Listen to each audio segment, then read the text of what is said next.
Welcome back to the house where we talk news, celebrities, and hot topics. We got to go ahead and talk about episode 7 of Ultimate Girls Trip. You guys, I cannot believe that the show is over.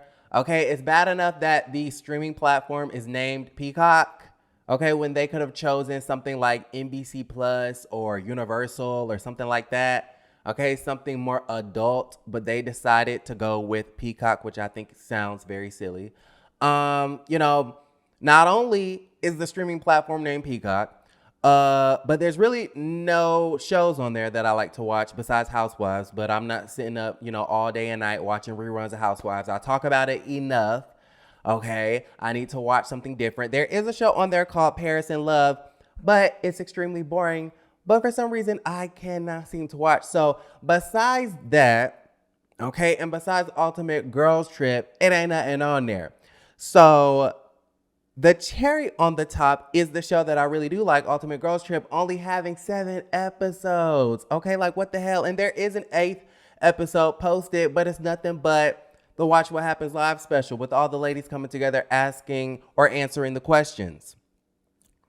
So I'm a little bit confused. First, you have this dumbass name for a streaming platform. Then you don't have nothing on it. Then when you have something on it, it's only 7 episodes. I'm pissed. Okay, I really am pissed. But we do have a lot of things to look forward to. On December 16th, we have Miami coming to Peacock, which I'm super excited about. And then we also have Ultimate Girls Trip 2, okay, with the former Housewives, Eva Marcille, Phaedra, Brandy Glanville. Who else is on there? Taylor Armstrong, Tamra Judge, Vicky Gunvalson, Jill Zarin. Okay, a lot of people. We got a lot of people, so I'm excited about that. But let's go ahead and break down episode 7. Let me know in the comments down below if you guys finished the entire series. All right.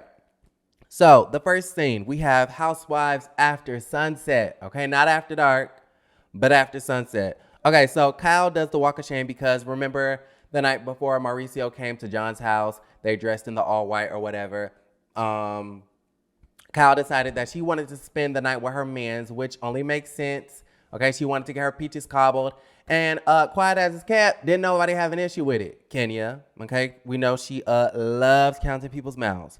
Later on in the day, the ladies have a nice little lunch on the beach because they are gearing up to do another Bailey Bowl, which debuted 6 years ago. Okay, kind of crazy, right?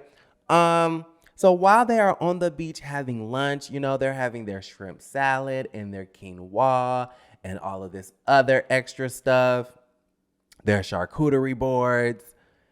Kenya asked Cynthia, where is the lunch menu? Okay, mind you, lunch is all the way spread out on this table on the beach, right? On this little picnic table. And Cynthia, or what's her name? Kenya, is steady asking Cynthia, where's the lunch menu? Like, what's for lunch? What's for lunch? Cynthia's like, babe, look down. Lunch is already spread out, hun. She's like, oh, I don't like this. I don't want this. I want a burger. Girl, Kenya, bring it on down. Okay, bring it on down in the words of Candy Burst Tucker. You've already been a horrible friend, in my opinion, okay?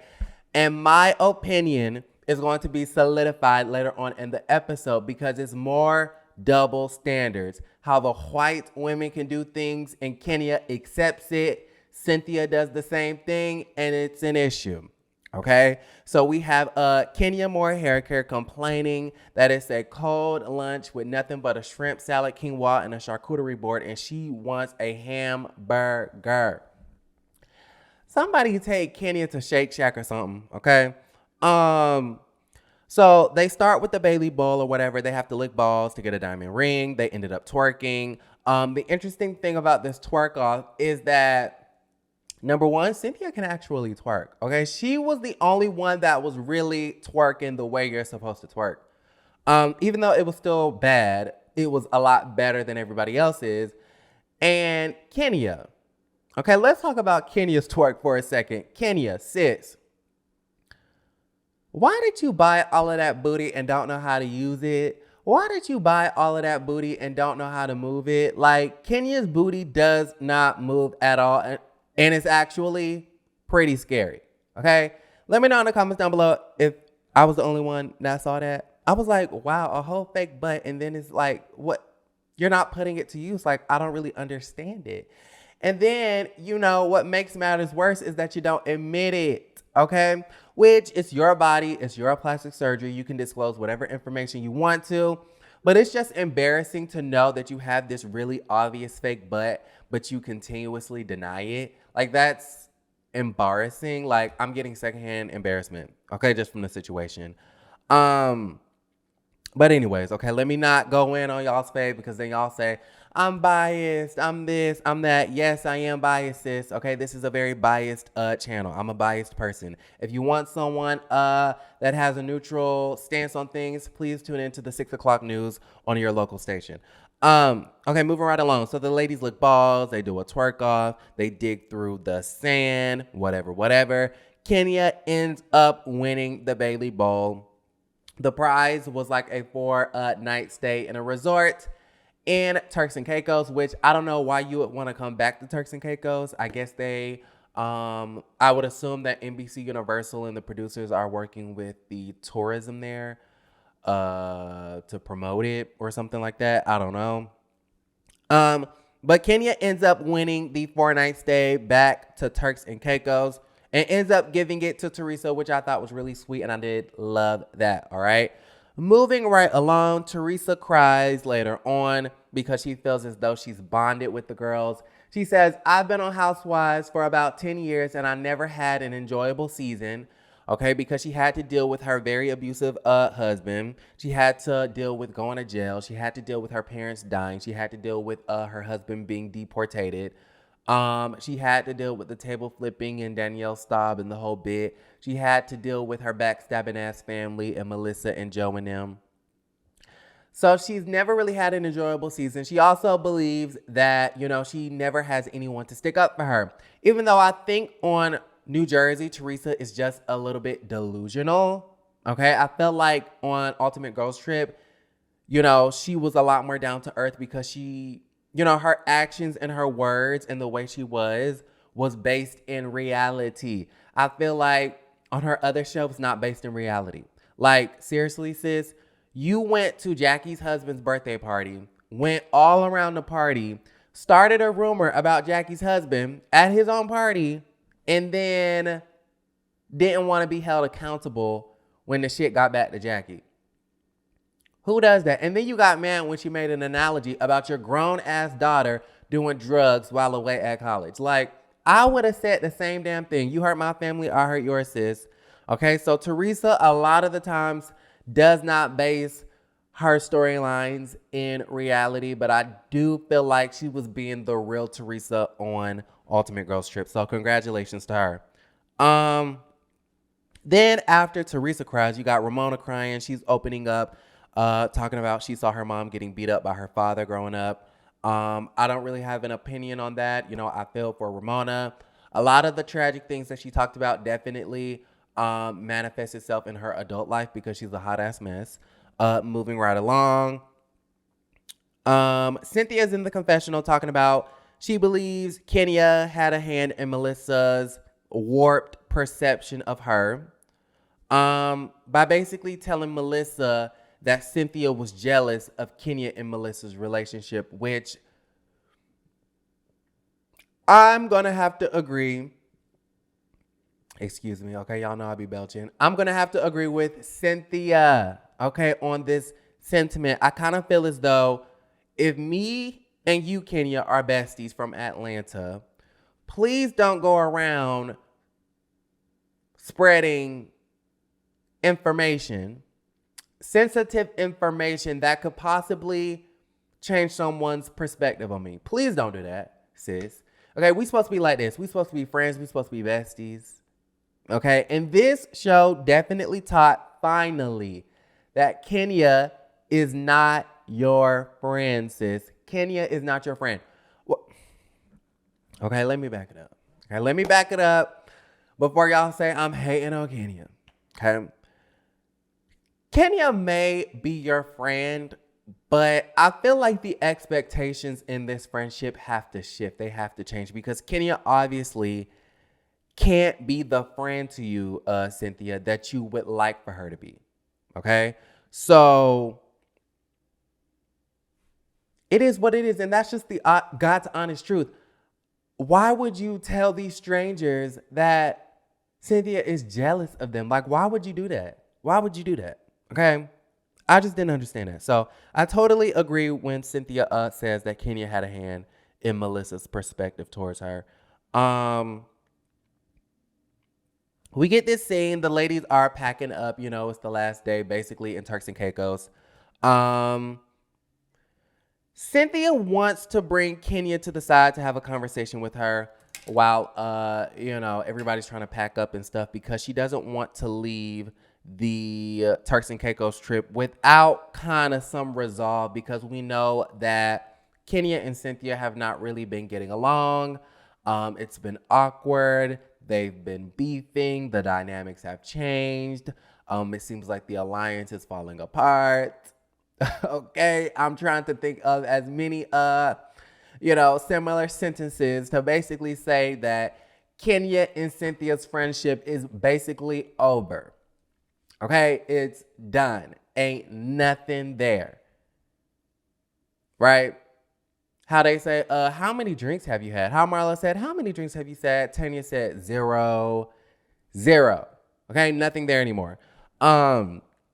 So Cynthia tries to pull Kenya to the side to have this conversation about their friendship that's on the brink of a cancellation. And Kenya basically says that she's not interested in having the conversation. She says, Cynthia, I don't even know what this is about. This is not the time. This is not the place. I'm not interested. And I felt for Cynthia in that moment, because that was basically a form of friendship rejection. Cynthia was trying to come to Kenya with an honest-to-God conversation about the state of their friendship. And I guess Kenya is over it. She's sick of having conversations about it, and she doesn't want nothing to do with it, and basically says, yeah, girl, I'm annoyed at the situation and I'm not interested. Now, you guys, the interesting thing about the situation is that just a couple of hours later at their RHUGT dinner, Ramona wants to have a come to Jesus moment with Kenya Moore Hair Care, because we know that they've been beefing since day one. Okay, since Ramona called the girl a bitch on the private jet. Okay, and what is crazy about this is that when Ramona asked Kenya to have a side conversation about the state of their relationship at the dinner, Kenya goes, okay, sure, yeah, we can have this conversation. As if 3 hours ago, Cynthia asked you to have a conversation and you wasn't having it.